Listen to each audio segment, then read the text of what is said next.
before I fall off the wagon. Thank the light, everyone. I am your sober Sedai, and these are my wolf brothers. Fatty the parched ailment. I'm not parched. You're not parched at all. And I'm cousin Jeremy. I am your wet-brained gleeman. I am your unbound Ashaman. And we are your three heats. Welcome to the Wheel of Time podcast. We are the true source, the purest light, your companion cast, a warder, if you will, for this journey through all things Wheel of Time. Kelly, I probably said this on the podcast already. Kelly finally watched Heartbreak Ridge with me, and so now she knows that my entire personality is just a shtick. I've never seen that movie. Clint Eastwood? Yeah. God, I remember you used to watch that. You used to quote something from that movie like hardcore, and I'm like, so many things. I'll give you one for free if it'll shut the hole under your nose. You've said that before. If you want to watch, I know that we watched and laughed at Full Metal Jacket. We weren't supposed to, but we did. Yeah. If you want to see an actual 2-hour comedy, Full Metal Jacket, watch Heartbreak Ridge. Okay. That's going to be my new intro. I am the Ayatollah of rock and roller, your Duke of Cool. Jesus.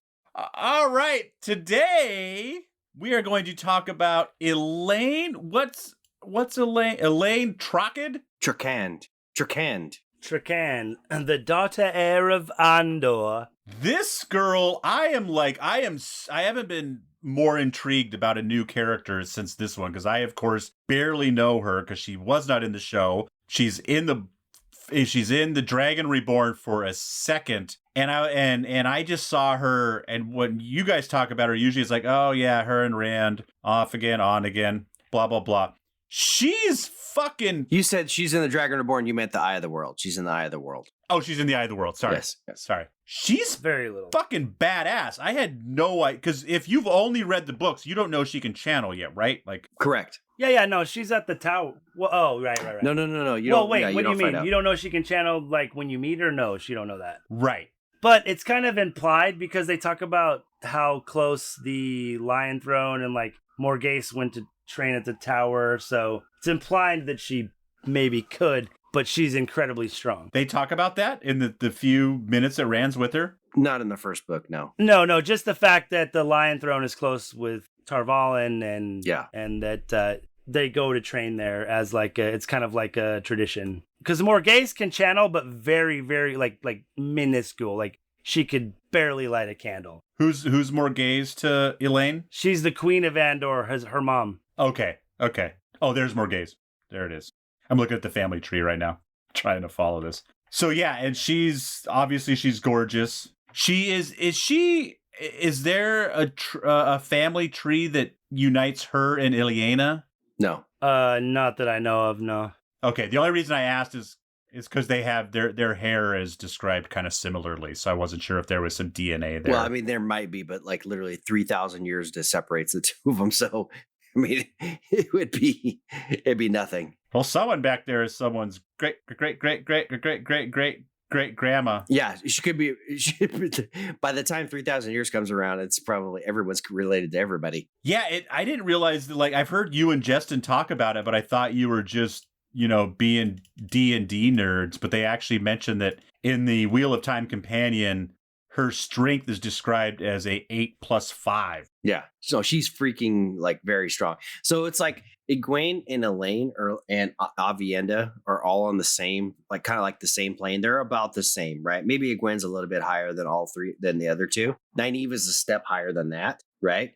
And then so if you talk about like the Forsaken, she's in the probably low to mid tier. Nynaeve is like low to mid tier, the Forsaken. Okay. And then like Lanfear sits above her, right? But not a ton, but enough to where like she's gonna be stronger. And then there's this other girl that comes in at the end of like, I don't even remember, like book 9 or 10 or something like that. And you find out that she's like as strong as like maybe Lanfear, that level. Oh, wow.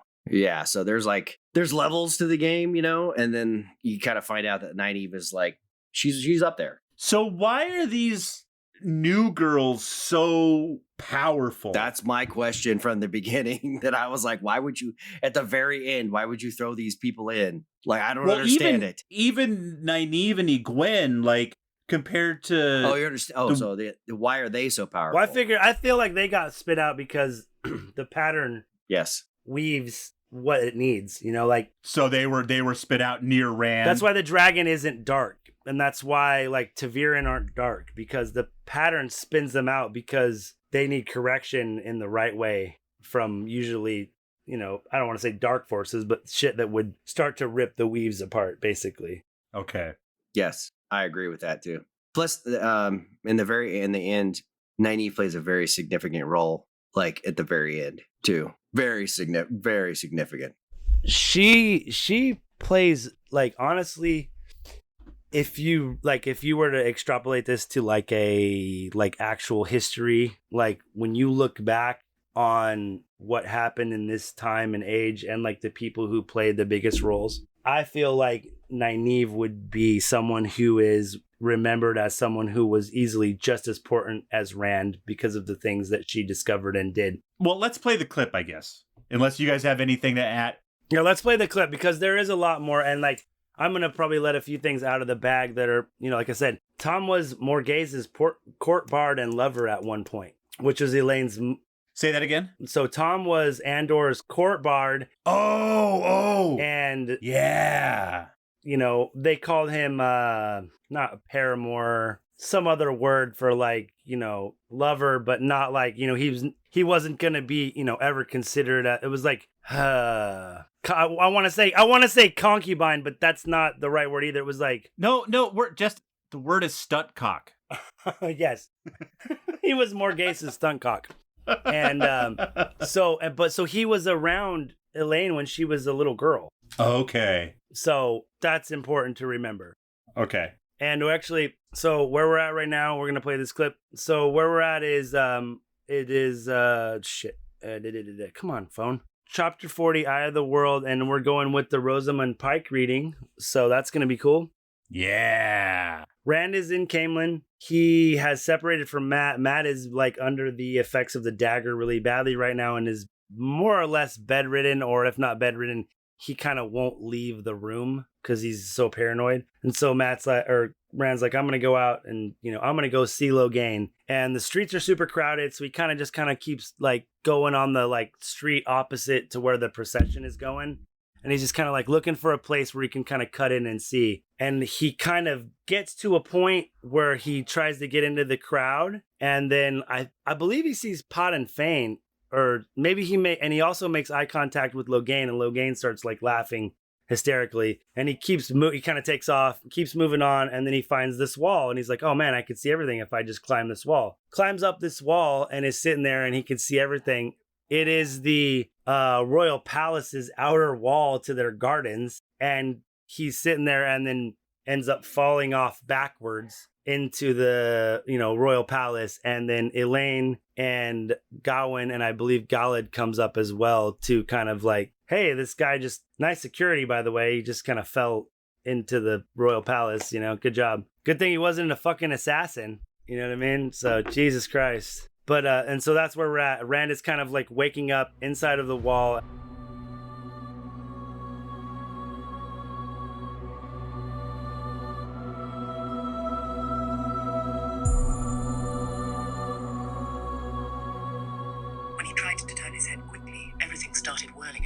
He was in a garden or a park. He had fallen inside the wall. He found the tree close behind his back and found her too, climbing down out of it. She reached the ground and turned to face him, and he blinked. Her pale blue dress was smudged with bark stains from her tree climbing, but it was still silk and embroidered with painstakingly intricate designs. The skirt slashed with inserts the color of rich cream. He had only ever seen two women dressed in this fashion, Moraine and the dark friend who had tried to kill Mat and him. He could not begin to imagine who would choose to climb trees in clothes like that, but he was sure she had to be someone important. The way she was looking at him redoubled the impression. She did not seem in the least troubled at having a stranger tumble into her garden. There was a self-possession about her that made him think of Nynaeve or Moraine. She was perhaps 2 or 3 years younger than he, tall for a girl, and beautiful. Her face a perfect oval framed by that mass of sunburst curls. A scrabbling sound came from up in the tree, and bits of bark fell, followed by a boy dropping lightly to the ground behind her. His coat and cloak were red and white and gold, embroidered and brocaded, and for a male even more ornate than hers. That increased Rand's anxiety. This was no public park. Perhaps the guards were too busy to bother with trespassers. The boy studied Rand over the girl's shoulder. The boy had the same self-possession as the girl, and they both looked at him as if he were a puzzle to be solved. He had the odd feeling that the girl, at least, was cataloguing everything about him, from the condition of his boots to the state of his cloak. We will never hear the end of this, Elayne, if Mother finds out. She told us to stay in our rooms, but you just had to get a look at Loghain, didn't you? Now look what it has got us. Be quiet, Gawyn. Are you all right? It took Rand a minute to realize she was speaking to him. When he did, he tried to struggle to his feet. I'm fine. He tottered, and his legs gave way. He sat back down hard. He attempted to stand again, but she put a hand on his shoulder, pressing him down. He was so dizzy the slight pressure was enough to hold him in place. Gracefully, she knelt beside him. Her fingers gently parted the blood-matted hair on the left side of his head. Firmly, she pulled his head back to where she could get at it. Hold still. She did not speak sharply, but again there was that note in her voice as if she expected to be obeyed.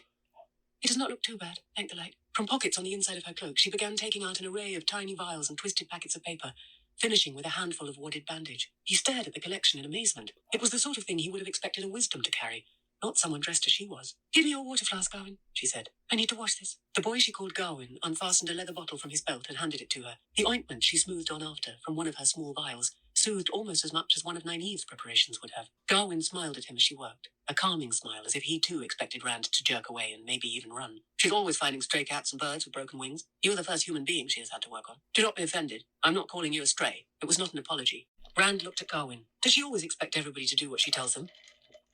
A flash of surprise crossed the young man's face, and his mouth tightened with amusement. Most of the time she does.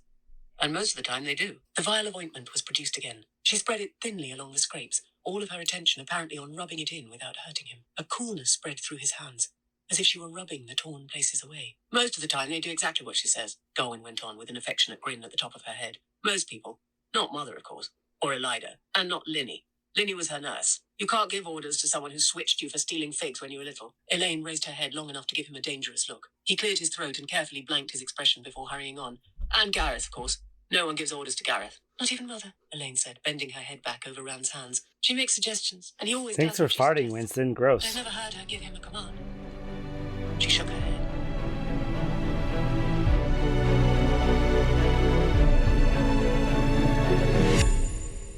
So yeah, you get to have like three really important characters introduced right there: Galad, Gawyn, and Elayne. I wonder how they're going to go about introducing them now that we've kind of passed that. I'm thinking something in Tar Valon with Mat. I hope that they do Mat's like quarterstaff fight with those two. Yeah. That'll be epic, but I don't know how. Maybe they'll introduce Elayne to Nynaeve and Egwene in the tower as novices. That scene is so fucking long. I forget, because that's one of those scenes that in the book, it's like, okay, Rand's meeting some people, and then an hour later, he's still talking to these people that we haven't fucking met yet. Yeah, I know.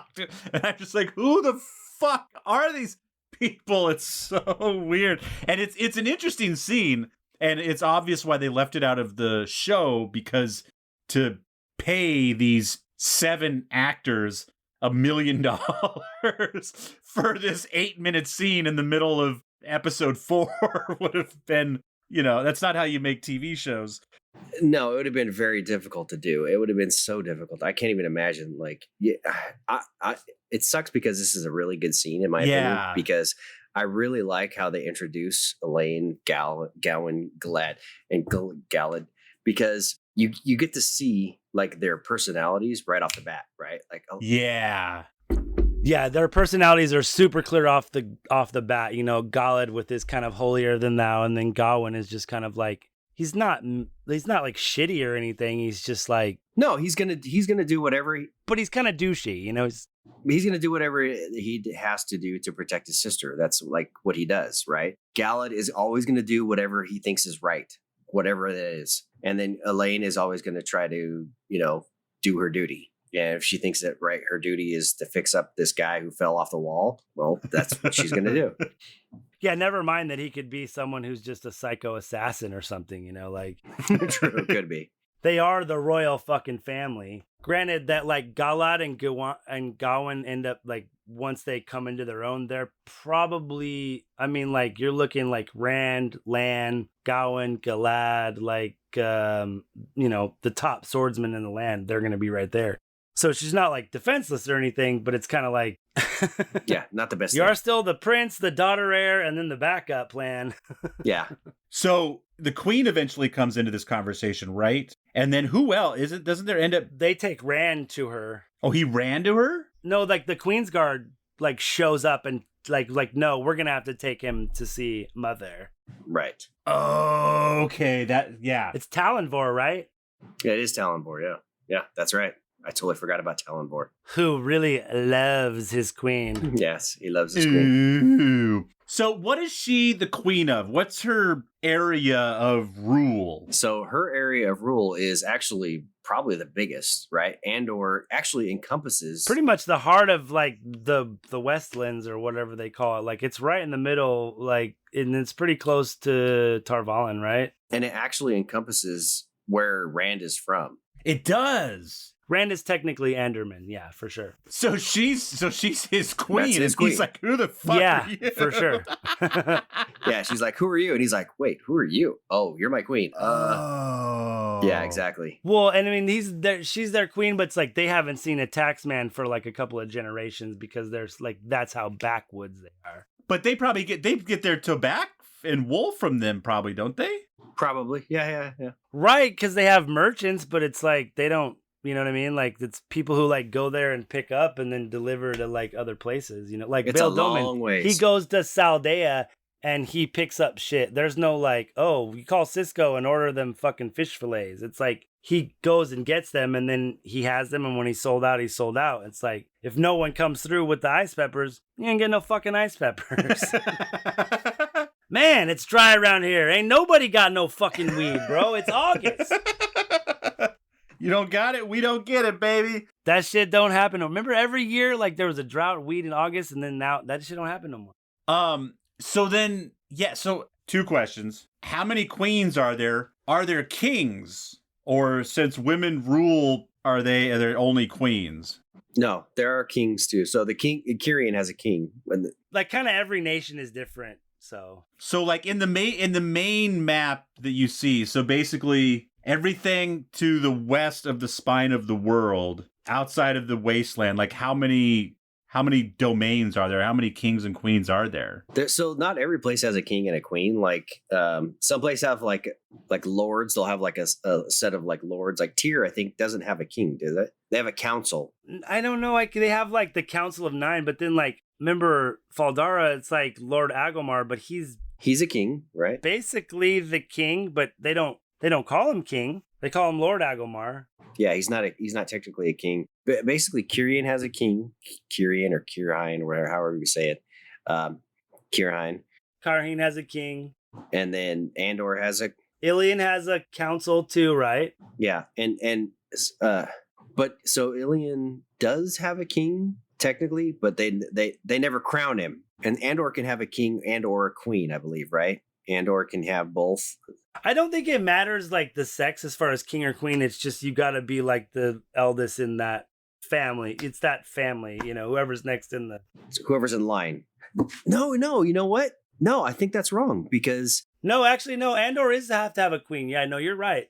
It has to be queens. Yeah. Yeah, because Gawyn is older than Elayne and they're full-blooded. Yeah, no, you're right. Yeah, and he's the first prince. He's like her, you know, protector or whatever. Exactly. And so, but she's going to take over. So it has to be a queen. Yeah. And Kyrian could be either one. They will be in need of a monarch pretty soon. And Elayne has the best claim to the Sun Throne in Karhine as well. True. That's true. So she basically becomes the leader of 2 nations at one point. Yeah, I guess she's basically in charge of both, right? So is there ever a Game of Thrones style history of this land where people are battling for land, or is everyone just pretty happy? Like, I got my land, we're cool. You got your land, you're cool. No, there's a succession. I think Morghese was the first queen of their house, right, Jeremy? So there is that, what you're talking about, and that's the slog that we talk about. It's the Game of Thrones style. Yeah. They start talking about... But it's not as interesting as Game of Thrones. It's really fucking boring. Okay. Not even close. But are they actually battling, or are they just playing the game of houses? No, they're just talking about like other houses that like... So it's politics. There's no actual... are almost strong enough to oppose her, but not quite. But there's also like, attempted poisonings and all this stuff. People try to assassinate each other and blah, blah, blah, and all that junk. So it's more backstabbing shit. They don't march their army into the city and try to take it. At one point, somebody does, right? There is a battle. No, Yeah. there is a battle for Andor at one point, and like Elayne. I mean, that's when like when you have to suffer through all the bullshit with Elayne. Sorry, that was a little aggressive, but you do have to suffer a lot of crap with her. She has some of the coolest shit. Like, dude, she's fucking like pregnant as fuck, riding a horse along the top of the walls and like shouting orders to her people. Like, she's tough, man. And at that point, she really can't channel because the pregnancy starts to affect her ability to channel. She can't just channel. Like, she actually has some shit happen to her because she can't protect herself. Yeah, and we've given Elayne some crap because of the slog, but there's a lot of parts where that doesn't have the slog where she's really cool. Yeah, she's a badass character, but it kind of takes away from her a little bit. Some of the shit she's... Well, and it's important because she has to deal with it, like you said, but it could have been summed up a lot faster, like, oh wait, we won. Yeah, exactly. If you had to listen to like, I don't know, if you listen to like if you're thinking about like a political person where you're like, I don't know, Dwight Eisenhower, you're like, if you started like, you're like, hey, Dwight Eisenhower woke up on December 9th of 1944 and went to the bathroom, and then he got up and walked, and you're like, okay, we don't need to know all. How about you just tell us the cool parts? And one time when he was in grade school, he was bullied by a boy named Rick. Stole his lunch money, and Dwight said, I will stand up for what's right for When him. did Dwight Eisenhower become Bill Cosby? And they put the pudding pop. He stole my pudding Oh, pop. God. Oh, Jesus. You take the horn of Valir and you stick it in your horn box. This is fuck. Have you seen a picture of who's playing Elayne? No. Can you share the screen? Yeah. The I think I have, but I forgot. The fucking baby they got to play Elayne, that apparently this woman is very secretive about her age and says she's between 20 and 25. That's weird. her last name starts with a C, right? It's like Sierra or something like that. Yeah. Oh gosh, yeah. Yeah, Sierra Coveney. Yeah, she looks like she's fucking 14. Holy crap. Wow. Dude, I think she's like a perfect Elayne though. No, like, she is. That's like, isn't that what you basically picture as Elayne? Yeah, like 100%. yeah, totally. Some of the characters, like, honestly, Perrin's look was not my favorite. It's okay. Like, he fits the shagginess, but like, it wasn't my favorite. And even Matt actually wasn't my favorite at first until he got like really fucked up looking at the end. I'm thinking that the new man, I'm so worried about the new dude. Like, hope it's not. Fuck, man. I'm starting to get scared. You're making me paranoid, Jeremy. I hate you. I haven't said anything about the new guy at all. Not even one thing. I literally lay awake at night going like, what if it fucking sucks? Join me in the dark side. Become my apprentice. I'm like, no, it's going to be great. It's going to be cool. And I'm like, listen to the books and I'm like, yeah, cool. And I'm like, but what if they fuck it up? Oh, what if it sucks? Ah! Hey man, all I gotta say is if they come through with the second season, like, and I'm like blown away, I will be very happy. Very happy. I just don't see it. I mean, I really hope they. Well, I'm thinking that it should be at least be better from a production standpoint and also story standpoint. I really feel like they got handcuffed with COVID a lot. I hope you're right. I really am. I really do hope you're right. I mean, I see this guy being like, I mean, just the stuff I've read said that they got dealt with a lot of shit and that they had to deal with. And so I'm hoping that the stuff that kind of was like, man, I wish they did this or that. It was just like, man, we just can't make that happen in this climate. Well, and also too, it's season one. It's season one. Like I said, you can't bring in all these fucking side characters.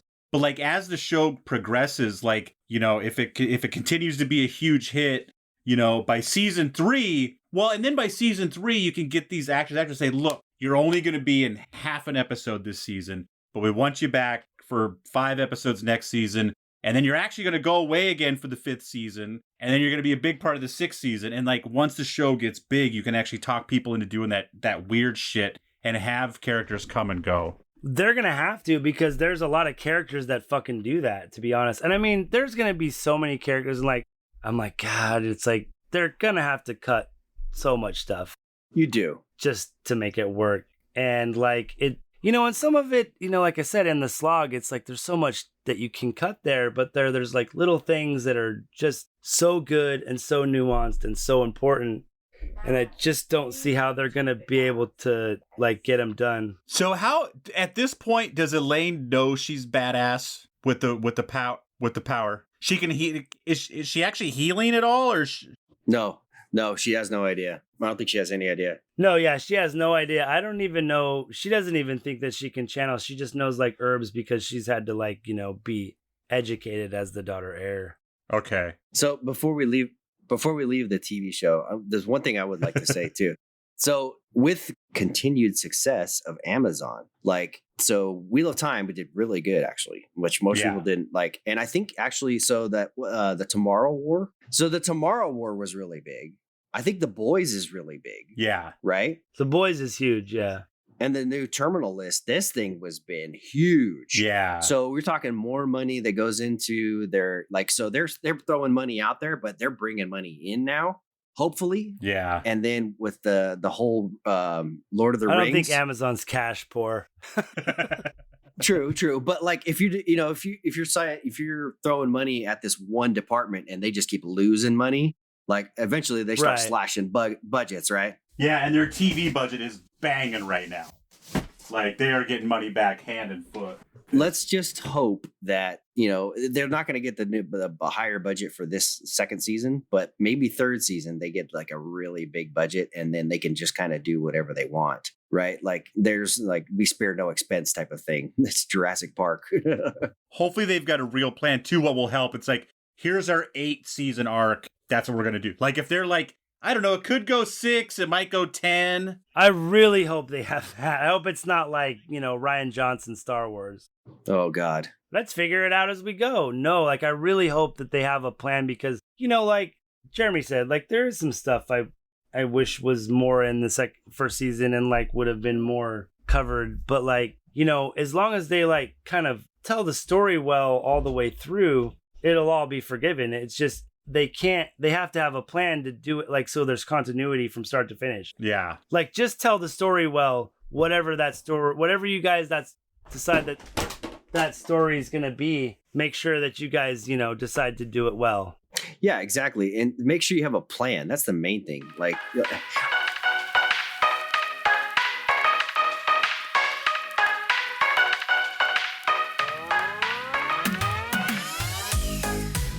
listen, I'm the first person to tell you I like Rian Johnson movies. Like Brick is one of my Brick is fucking amazing. Watch Brick, Justin. And have not watched it. Who's in that? Joseph Gordon-Levitt? Brick? Joseph Gordon-Levitt. It is a great movie. Yeah. It's amazing. Is that the one where he's like a detective or something? Or like in high school. It's really good. It's like 50. It's like half written like it's in the 50s and half written like it's in the 90s, and like it's got this weird dialogue that no one has ever spoken in this way. I think I tried to watch it. I was too stoned. I was like, I don't get it. Okay, yeah, don't get so stoned, but then go and watch it. Like get more stoned. Most of the time, like stoniness, like makes me be like, okay, I got this, because it slows down my fucking like ultra pinball brain. But yeah, sometimes it's just like they're trying really hard. Not following. Well, and Brick is one of those too. Like if you went to the bathroom and didn't pause it, you're like, I don't know what the fuck's going on. Lisa and I watched this movie the other night, and it was pretty entertaining, but I totally thought of you because it involved, it had time travel in it. Every time I watch anything that has even remotely the slightest, I'm like, oh, time pop, bro, time pop. Yeah. But it's called synchronicity. Synchronic. We got it. We got an episode on it. God damn it. Every time, I always think I'm going to have something that you haven't done an episode on. I fucking hate you. Yeah. Like, I hope you talked about, like, yes, it was entertaining, but boy, it pissed me off how stupid their time travel fucking mechanics were. I'm going to eat this pill at this certain point. It was, I can't remember we definitely, There was a lot of holes in that. It was probably easy to pick apart, right? Yeah, there was a lot of holes in that one, without a doubt. It was. Did you guys do an episode on Primer? Oh, yeah. Oh, God. That is the most... Primer. I don't know that movie. What's Primer? Oh, Justin. Oh, my God, Justin. This podcast is over, everybody. I want you to write me a 2-page essay on Primer once you watch it, because it is the most convoluted story. It's so fucking cool. Who's in Primer? Nobody you know. Nobody. Nobody you know. Aside from time travel, what's it about? It's all about time travel. Like, it's one of those movies. That's why they made it. And it's like, if there's a realistic way to make time travel, yes, this movie does it. Where can I watch it? Hold on, let me look. I'll tell you how to find it. Oh, I can look it up. If you guys don't know off the top of your head, it's fine. Yeah, I haven't watched it in a while. So it's one of those movies that will sometimes go away too, and you won't be able to find it anywhere. But I think it's popular enough now. Yeah, and hang in there, Jess. It's one of those. It's super low budget. So it just starts out. It's just a couple of. I don't care, dude. You know what? It's a good story. I don't give a fuck about budget. If I'm down for the story. I watched it twice. I still really don't understand it. Like, I don't like. I understand I understand how the time travel works, but I don't understand why they do anything. Like, almost none of it, other than they want to make money. Well, and it's so great too because it's one of those time travel movies where it's like, I got it. I fucking don't got it. I lost it. It's all. So everybody out there, before season 2 of Wheel of Time starts, watch Primer, listen to the Primer episode on Time Pop, and then that might be one. We've been talking about movies because we just got our the third leg of our tripod on Time Pop as well. And we've been talking about, like, what should we go back and talk about? Oh, you got your cousin Jeremy, huh? We did. We got we got our buddy Scott, our cousin Jeremy. So yeah, we might have to redo Primer. Get on with it. Back to Wheel of Time. All right, what else you guys got to say about Elayne? I'm excited about her now. I'm just curious how they're gonna introduce her. Whether they're gonna introduce her. I'm thinking they'll probably just introduce her separately at the tower. I don't know. What do you think, Jeremy? I'm thinking. So what's gonna happen? I'm thinking after season. You'll see Matt with the boys, her with the girls. Yeah, so season 2, so it's going to be Nynaeve and Gwen are going to have to go back to the tower, probably with Swan, right? I've seen some clips with Nynaeve and White, so I'm guessing they're definitely in the tower. They're going to have to go back to the tower. Matt's already there for some reason, and I don't know how they're going to reconcile that. So they go there, they're going to all meet up, and Elayne will be there. And then, but unfortunately, you'll have no background of who Elayne is. But hopefully they'll do a good job of, giving her some background. Could they do something weird? I mean, obviously they could do whatever the fuck they want. We know that. I'm trying to figure out another way where Rand just stumbles upon them. Because we got to meet the queen, too, if he meets Elayne. I mean, I don't know how when he's going to, take off by himself. I mean... he could go through Andor. You could get that whole scene if you really wanted to without the... he could still fall... He could still fall into the grounds. That's absolutely true. I didn't even think about that. Yeah, he could actually do that. Okay, devil's advocate. Let's say that's true. Okay, he says he's taken off. Where do we think he's going? Do we think he's going to head straight to Tyr? He can't possibly know enough about the prophecies of the dragon yet to just be heading straight for Tyr.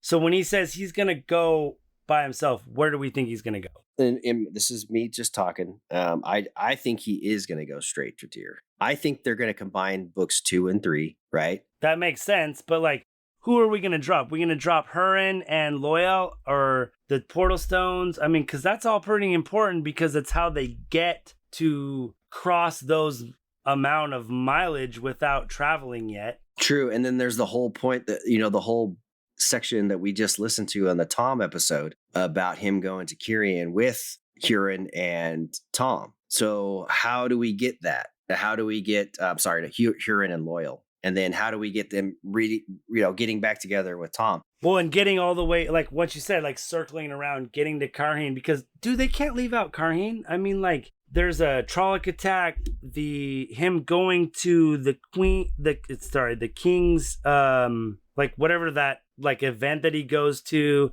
I mean, obviously, I don't think they can get that deep into Dias Daemar or whatever, but dude, that's important when he goes, he meets Moraine's, uncle or cousin or whatever, and they have all those conversations. Tom's there. I think that all that shit's super important. And then them getting to End of the Ways, and I don't know how they can leave that out without completely changing it. What they can do is maybe, this is just me thinking off the top of my head, this is what I would do if I was brought in at, this point. All that takes place in Andor. You meet up with, so Rand is by himself. He gets up on the wall, falls into the wall. All that stuff goes on. He's trying to get away. Maybe maybe the stuff with Tom, where he meets up with Tom again, maybe that happens before he falls into the wall. But you can do all that stuff in Andor, and then you combine all of it together. Does that make sense? Yeah. But it's like, how does he get all the way to Camelin, dude? Like, does he just like ride there, or like walks? And that's another thing. So the same thing in book 3, right? Where's Perrin? Where's Matt? Matt's in Tarvalin. Because will they all end up in Falm, or like? Or they cut Falm out and they just make it Tyr, in my opinion, right? Because then, right, they just have so they have the landing happen, or maybe they go to Falm first.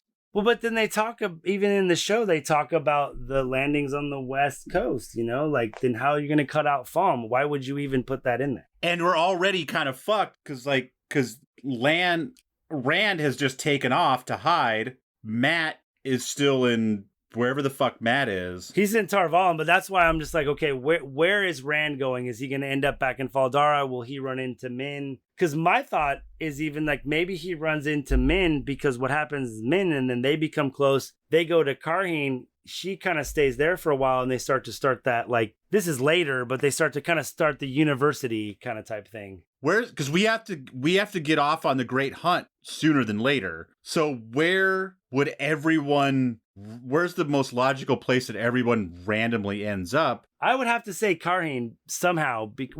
Either Karheen or Falm and like Tolman Head, because there's a very, like, the culmination of, like, when we listen to the Horn battle and when we listen to the stuff that's like, all that's at Falm, Tolman Head. It's out on the western coast where the Shan-Chan are. But also Rand's battle with Ishmael is there too. So it's just like, it's more of just like logistics. Like, how are they going to it's just, I think that's me kind of clinging to the main storyline. I feel like I'm starting to get a little Jeremy-ish. Like, man, I feel like they're going to change so much, because I don't know how they're going to, like, bring everybody back together. Unless they literally decide to just break up everybody to do, because there's a lot of separate parts of the story, but then there's parts that are together. So if maybe they just decide to tell the parts of the story that are like, like in, halfway through Dragon Reborn, Elayne, Egwene, Nynaeve are kind of like off hunting Black Aja, and they have this interaction with Aiel and some dark friends. Maybe they just tell those, like, here's their group story for an episode, and here's what Matt and Perrin are doing for an episode, and here's what Rand and Min are doing for an episode. Does anybody at Tarvalin give enough? Well, go, because they need the dagger to heal Matt. Well, they go back to Tarvalin. Like, Matt ends up going back with Varen and stuff. Could they get I haven't got. I'm on chapter 12 in the Great Hunt. Could they accomplish the Great Hunt in 2 episodes without fucking everything up? I mean, they can do whatever they want, right? They can pretty much cut out almost the entirety of the Great Hunt if you wanted to. The one thing about the Great Hunt is, so it all culminates in, they're going after, Podden Fane. He's got the horn, he's got the dagger, and they're trying to go all the way. They're trying to find him, right? And then once they get it, then they got to take the dagger back to Tarvalin and then heal Matt. But also they want to make sure that the horn isn't in the Shadow's possession. Spoiler alert, in the second book, Matt blows the horn. You can not do that. I mean, you can just not do that. But here's the thing. We know that they have cast High Lord Turak, or whatever his name is. So he's going to be in it. We just don't know, is he going to be at Falm, which is where he is in the book? Yeah. Or are they going to, like, put him in a different area? Like, they could, like, literally, like, this is what I said last year, and I don't know if it's probably not going to happen this way, but this is what I thought they could do, is they could just say everything happens at Tyr. So Tyr in the third book, everything ends in Tyr in the third book.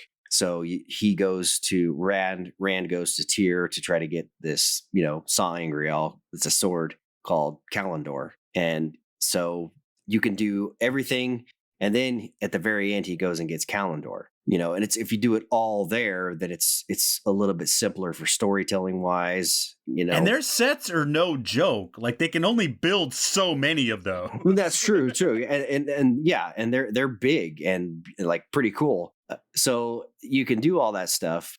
I'm almost thinking that if you stick to the 8-episode format, you could almost do the Great Hunt in 4 because you could skip the portal stones or like make it very condensed. Get them to Karheen, get them to Falm, and then like 5th episode is like, Rand, like between episodes 4 and 5, it's like, they kind of do 3 months later or something, you know what I mean? And then Rand is healed, and that's when they're kind of wintering in the mountains, little montage showing them passing time, and then Rand takes off towards fucking Tyr because there's so many short events that happen like fucking Perrin and when Moraine and Perrin are running from the Darkhounds and Rand's running from people, like all that could be like small parts of different episodes. Thank the light for listening to our podcast. Check us out on Twitter. We are Wolf Brothers at @Parseilman. Send your questions. Oh, sorry. One more time. That is Wolf Brothers at @Parseilman, so you don't have to rewind it on your podcast player. Send us direct questions, comments, anything you'd like us to talk about in depth. Like we said, we're going to got Heron Mark. We got a Des wasn't paying attention bookmark.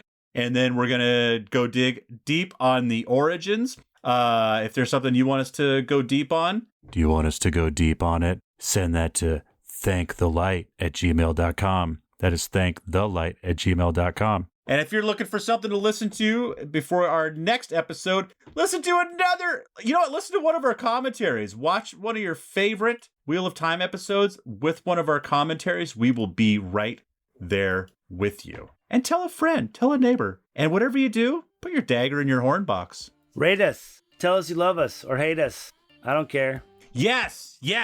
Thank you, Justin. Yes, rate and review. May you always find water and shade. No, I said parched Aielman. Bye. Peace, favor your sword. Bye. Say it, Jeremy, say it. I said bye. Oh, hashtag Billy Zane is voting. You're a failure. I am not average. I am not ordinary. I am a masterpiece. You know I do it for me. I am not perfect. No, that's imaginary. But I'm a masterpiece. You know I do it for me. And all my colors and paints, all my lines and my shapes, every move that I make, I am not basic. It's self-explanatory. I am a masterpiece. You know I do it for me. Just the way I like it. Yeah. You mean the Jizz Band? Yeah, the Jizz Band. That's what it's called. Jizz. It's called Jizz. Oh, yeah, that's right. Oh, God, really? Yes. Ugh. Mixed and edited by Desmond McNeese for We Mixed It, LLC. Go to whatsoundsawesome.com. And I was gonna say something to make fun of you, but I'm too stoned and I forgot. Damn it. You were talking about things, and I was like, damn, I had something funny to say, and now I'm just like,